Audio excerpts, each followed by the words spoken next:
ভারতের অযোধ্যায় ভেঙে ফেলা বাবরি মসজিদ পুনরায় নির্মাণকে কেন্দ্র করে ভারতের পশ্চিমবঙ্গে রাজনীতিতে চরম উত্তেজনা বিরাজ করছে।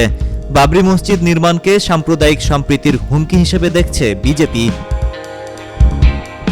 পূর্ব ঘোষণা অনুযায়ী ৬ ডিসেম্বর শনিবার মুর্শিদাবাদের রেজিনগরে বাবরি মসজিদের ভিত্তিপ্রস্তর অনুষ্ঠান ঘিরে তৈরি হয় ব্যাপক আলোড়ন।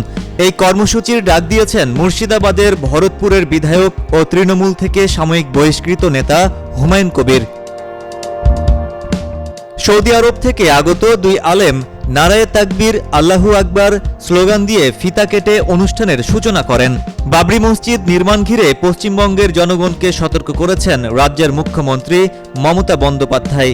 এদিকে বিশাল জমায়েতের এই ঘটনাটি থেকে দূরত্ব বজায় রাখার চেষ্টা করেছে তৃণমূল কংগ্রেস। দলের মুখপাত্র কুণাল ঘোষ বলেন, ব্যক্তিগত জমিতে ধর্মীয় স্থাপনা নির্মাণের অধিকার মানুষের আছে, তবে এ ধরনের কর্মসূচি ব্যবহার করে ধর্মীয় বিদ্বেষ ছড়িয়ে রাজনৈতিক লাভ তোলা ঠিক নয়। বাবরি মসজিদ নির্মাণ ঘিরে তীব্র আক্রমণে নেমেছে বিজেপি। দলটির আইটি সেল প্রধান অমিত মালব্য বলেন, এই তথাকথিত মসজিদ প্রকল্প ধর্মীয় নয়, রাজনৈতিক।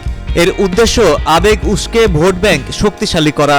বিজেপির সাবেক রাজ্য সভাপতি দিলীপ ঘোষ অভিযোগ করেন, ২০২৬ সালের নির্বাচনের আগে তৃণমূলই সাম্প্রদায়িক পরিবেশ তৈরি করছে। পশ্চিমবঙ্গের মুখ্যমন্ত্রী মমতা বন্দ্যোপাধ্যায় এক্সে পোস্ট করে সতর্ক করেছেন রাজ্যবাসীকে। পোস্টে বলা হয়, সাম্প্রদায়িক আগুন জ্বালানোর চেষ্টা যারা করছে তাদের বিরুদ্ধে সতর্ক থাকতে হবে। মমতা বন্দ্যোপাধ্যায় বলেন, বাংলার মাটি বিভেদের কাছে কখনো মাথা নত করেনি। Desk report, citizen journal 24।